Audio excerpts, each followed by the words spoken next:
Hello, movie nerds, and welcome back to Cinematic Sarcastic, the podcast that talks all things movies and television. I'm Natalie, and I'm your host.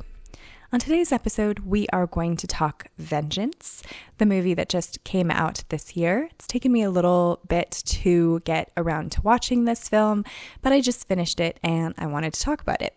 So this movie was directed by B.J. Novak. You may remember him from The Office. That's where I remember him the most from.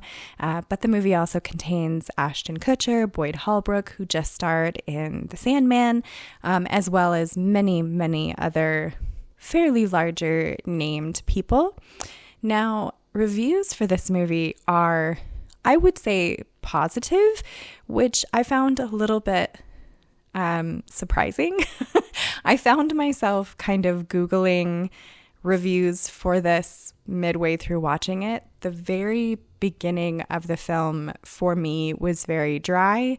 It was very slow.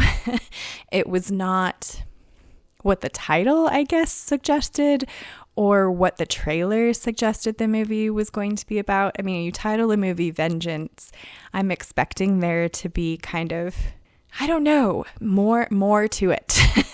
And maybe that's just me expecting there to be like gunfights or, I don't know, explosions or something like that. And there is one explosion in this movie, but overall, I think maybe the name of the film was not what it should have been, if that makes sense. I don't think that there was ever any vengeance that took place in this film. There was vigilantism for sure, but not vengeance. And I didn't even really feel good at the end about said vigilante act. And I'll kind of try and explain it without spoiling anything. But so basically the entire sort of gist of the movie is B.J. Novak's character, who coincidentally or not is named Ben. And there is a girl that he, I guess, hooked up with a couple of times, and he gets a call that she has died and somehow gets convinced to fly out to Texas for her funeral, and then decides to himself that he will exploit said girl that he was hooking up with by recording kind of the journey of her family to find out who killed her, and that he would use all of that information and recording to boost his own career as a podcaster.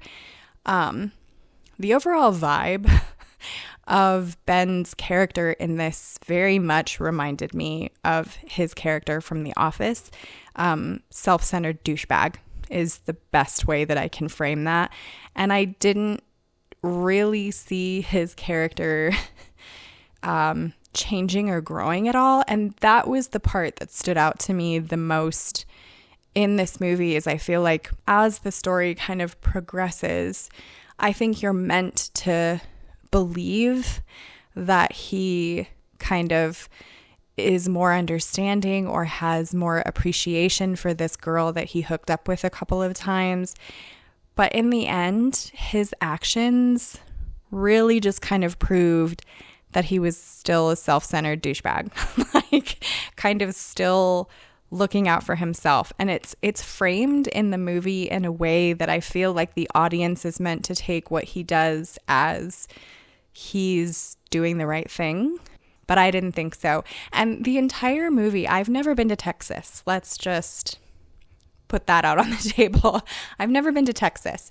But if I was from Texas, I feel like I would be pretty insulted by the picture that he paints of just Texans in general in this film. And I don't know if it's meant to be a parody or if it's meant to just be a stereotype. It is like an overachiever's version of a stereotype of Texans. I do have a few friends that are from Texas. None of them have ever behaved in this way. I feel like the whole thing is they're meant to be sort of trash Texans, but there was nothing about them personally from their characters other than kind of the way that they were written that showed that that's what they were. Like, they sort of seemed maybe on the poorer end of Texas, residents, but I don't know. I liked them a lot, the characters. I certainly liked the family more than I liked BJ Novak. They seemed to at least genuinely care about one another. And even if they were a little over the top, their hearts seemed in a good place, whereas his never, ever seemed like it was in a good place. Like, he just seemed like, I don't know, heartless.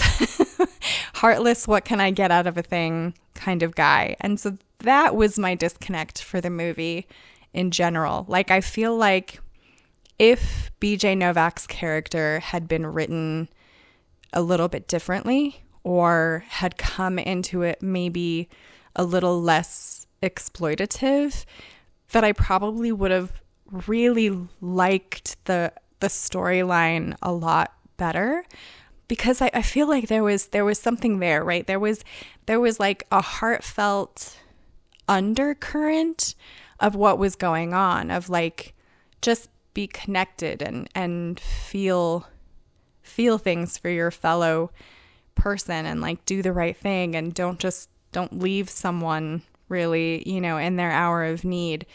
But he kind of just does exactly that. Like, at the end, he essentially, I don't know, I don't mean to spoil it, so if this gets any sort of spoilers, go ahead and like click off and watch the movie and then come back. But he essentially just does exactly what the killer in the movie did. And you're supposed to think it was okay for him to have done it, but not okay for the killer to have done it. It's very strange. I did not quite understand the rationale of that. But I think, as a directorial debut for BJ Novak, directorially, he did fine. I don't know if that's a word. I made it up. It's a word now.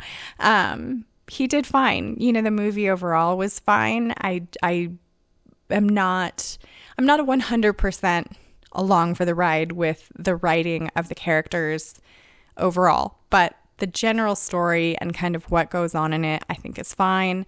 Yeah, it was very jarring for me to see Boyd Holbrook though in this one, because coming off of The Sandman, where he is a stark 180-degree different kind of character than he is in Vengeance, was weird. But again, I enjoy him. Clearly that just shows how well-rounded of an actor he is. So Vengeance should not have been titled that, but have you seen it? What did you think of it? Subscribe if you want to join the Movie Nerd family. Find me everywhere you can listen to podcasts, and I hope to see you on the next episode.